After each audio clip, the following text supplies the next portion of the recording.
Hi, everybody. Welcome back to Ask a Social Impact Career Coach. I'm Dr. Kristy Taylor, the founder of Work Solutions LLC, where we empower individuals and organizations in the social impact sector to fulfill their goals. Today, I'm back answering some of your questions. We really enjoyed the segment that we did last week where we specifically were focused on answering questions from the inbox. So what we decided to do was make this a weekly event where I come in and answer some of your questions. So please keep sending those questions to the inbox and I will be happy to answer them on my lives. So tonight, I'm going to jump right in and just share a little bit. I'm going to answer 3 or 4 questions and then share a little bit about what's going on with Work Solutions. All right. So hello, my name is Chloe. I'm a recent college graduate with a degree in psychology. Hi, Chloe. Thanks for submitting. And Chloe says that she's feeling overwhelmed by the vast number of career options that are available to her. And she would like some input on how she can actually narrow those career options down. So first of all, Chloe, congratulations to you on recently graduating with your degree in psychology. I always tell my students young people that I work with, if you decide to go for a degree in psychology, then you have to consider maybe going on to a next level degree, but the career field is wide open for you. One of the things that you should really do, and I highly recommend that you do, Chloe, is to really know what your interests are. There are so many different things that you can do with a degree in psychology. And so it's really about narrowing it down, knowing what specifically you like to study about psychology. Are there things like social psychology, development psychology, or do you want to take more cognitive-based courses? And that can be a starting point for you. Another thing that I recommend for you to do, Chloe, is to consider some different career assessments that you can take, because that's going to help you to identify your strengths, your values, your personality traits, and it'll help you to align it with some of those things that you really like to study about psychology. The last thing I'm going to recommend that you do, one, is take time to research, right? And that research can be research that you conduct online, looking at different job descriptions and how that might apply to your experiences. But also, since you're a recent college grad, my recommendation also is to reach back, right? Talk to your counselors, try to connect with other people who are working in the industries like human resources, psychology, psychotherapists, people who can be a starting point for you. Maybe you can do some shadowing, an internship. And, remember that the path that you start off, it doesn't always have to be your permanent path. You're doing this based on your interest and you making a decision from there.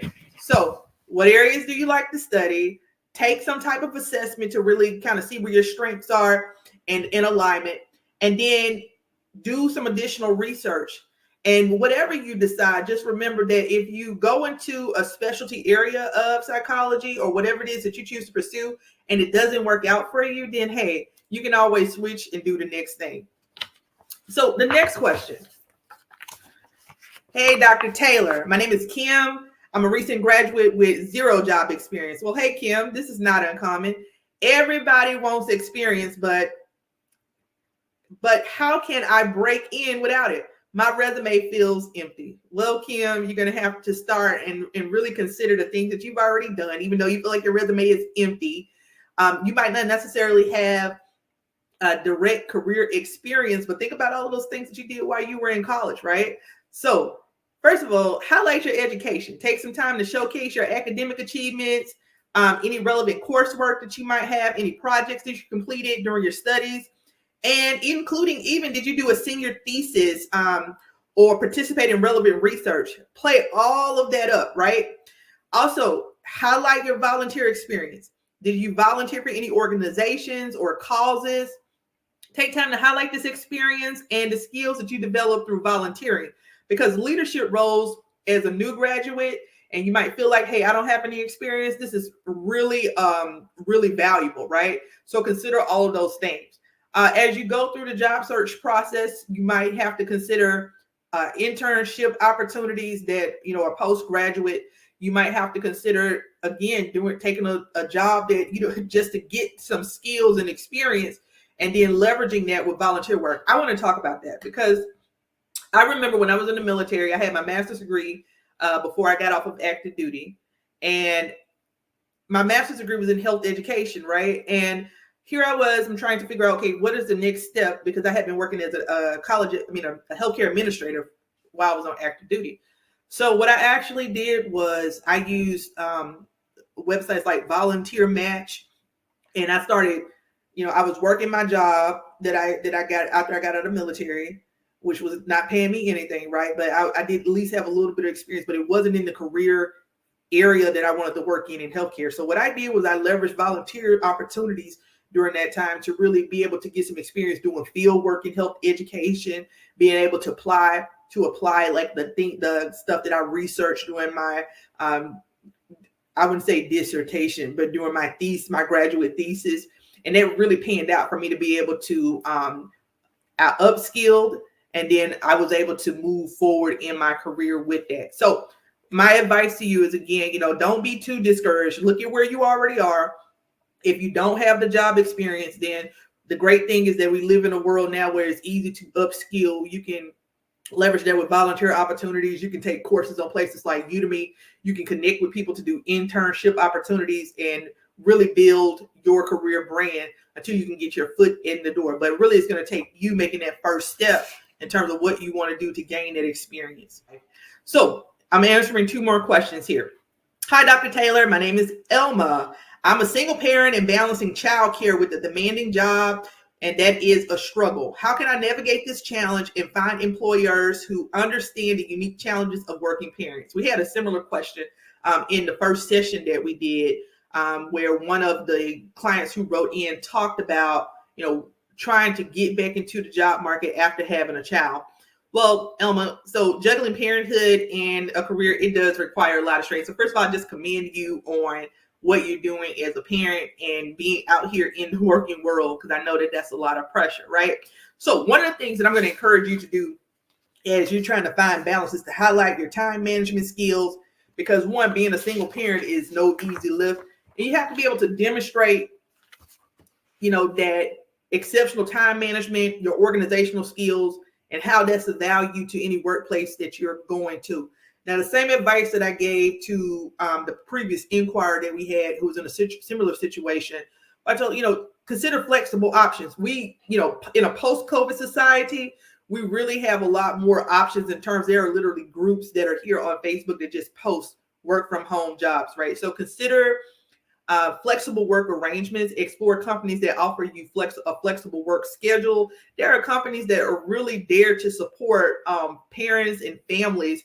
And so there's a lot more opportunity available. It's just going to take a bit of research. Consider your remote work options, or you may want to take a look at companies that provide on-site childcare, because there are abundant of options available, but you have to look at what's going to be best for you. Another thing that you can do if you are, again, trying to find a flexible work arrangement as a single parent is consider negotiating your work hours. Like, if the employer has different options for you to be able to work, then consider that. Some jobs, it just depends on what the job is and how the leadership there is. They may allow you to say, okay, you can come in early. If you have to leave at 3:00, maybe you can come in early, or you can work through lunch to be able to go pick up your child. But talk about all of that stuff during that negotiation process, but be upfront when you're looking for a job. And that's why I always advise clients to do a strategic job search. It's like, sometimes we get into this panic of, I got to have a job today. And yes, we got to have a job, right? Because we got bills to pay. But you also know your worth. You know what you're looking for. You know what you need, right? So I really encourage you to conduct a strategic job search and look for those flexible options. The last thing I'm going to tell you to do is to network with working parents, because what is the best way to find other connections or other options that are available is to connect with people who are already working. The great thing is, again, that there are so many things available, free options available for you to be able to network. Like, there are Facebook groups, meetup groups, and by you connecting with other parents, somebody can simply just, refer you, ask them questions, seek support, advice about potential job leads in your community, and understand and connect with people who really understand the challenges of parenthood. The last question that I'm going to answer tonight is from Ken. All right, so Ken wrote me, and he's talking about, really feeling stifled in his career. and this is not uncommon for my clients to come in, especially because I work with a lot of healthcare professionals. It's not uncommon for my clients to come in and say, hey, I feel like I'm being stifled in this corporate environment. Now, in Ken's case, he is a creative, right? And if you are a creative, you know how difficult it can be to be in this corporate environment where you have to comply with all of these rules and regulations. Like I always say, hey, I'm a military person, but I'm also a creative. I can turn it off and turn it on, right? It's being somebody who's been around the military for almost 20 years at this point. I can honestly say, like, okay, I can turn it off and turn it on, like, because I know that this is just one aspect of who I am. So, Ken, here's what I'm going to tell you. Part of your question is it crazy to consider starting your own business? And how do I know if entrepreneurship is the right path for me? It's not crazy at all. And when the great thing about being a creative is, you might decide, okay, it might give you some balance, to be honest, because you have this opportunity where you can express yourself in a creative manner. Some people will call it a side hustle or whatever you want to call it. And you may still decide to work your full-time job until that entrepreneurship opportunity, really takes off, right? So that entrepreneurship piece will give you that creative outlet you need to really be able to express yourself. So first of all, I commend you just don't even having the idea. Don't be afraid to go forward. It's a daring step, and it's a rewarding path. So here go a few options for you in terms of if you feel like I want to go in the direction of entrepreneurship. First of all, you need to assess yourself. I am on this entrepreneurship journey, but I also work a full-time job.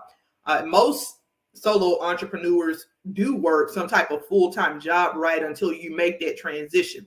One piece of advice that I gave in the last session that we had is everybody should have an LLC, because if you find yourself without a job, an easy way to be able to cover that job gap is I did freelance consulting. Here's my LLC.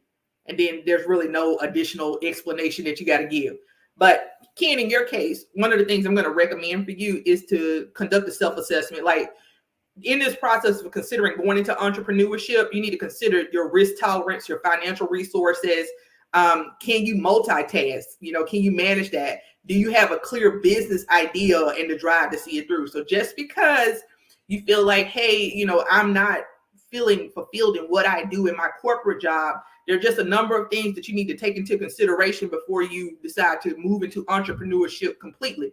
But on the other hand, you might want to begin the ideal of testing out some things on a part-time basis, right? And that includes, you taking time to really do some research and planning, conduct some market research, create a business plan, and really get some mentorship. You can go to organizations like SCORE. They're usually within every city or area, and you can get free mentorship. There's an abundance. I like to call it YouTube University. You can take classes on Udemy, but really educate yourself about the process of starting your own business. And then that last piece kind of plays into what I just mentioned earlier, you seeking mentorship through an organization like SCORE, or maybe you hire a business coach. But the first thing that you need to do really is to be very clear about where you want to go and what you want to do with entrepreneurship. When I started my business in 2016, my business was called Healthcare Consulting. I really only had one agenda financially, was to make an extra $500 to $1,000 a month.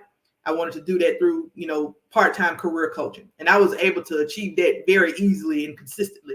And so here we are, fast forward later, I'm relaunching as Career Work Solutions. And then, of course, I'm doing my coaching as my one-on-one coaching through Career Coach RX.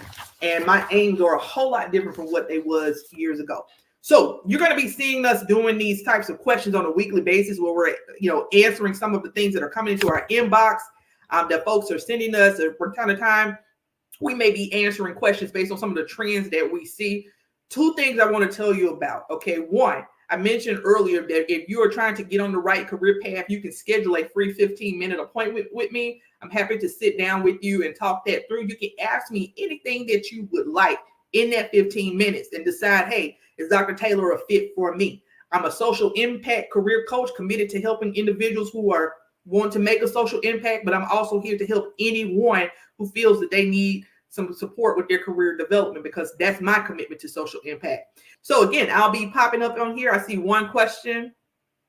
Let's see. Adrian Proctor says, how what effect is it to send a letter thanking a company for the career job that you were given? Okay, so one thing that I would say to you, Adrian, when you are doing a interview, you should always send some type of thank you note, right? And once you're offered the job and you're done with the negotiation process, it's okay to send a note just to say thank you and you're excited to come on the team. It doesn't need to be a long-winded note, especially when you've already been offered the job, but just letting the supervisor and the hiring team know thank you and you're excited to be on the team and you look forward to your starting date. Always, once the interview is over, even if you feel like, hey, this didn't go the way that I wanted it to go, remember that your goal and your role is to really stay professional, right? So even if it didn't go the way that you wanted it to go, send a thank you note and move forward. Just keep things 100% professional. And thank you for your question. All right. So thanks. We'll be back on here next week answering more of your questions. Thank you.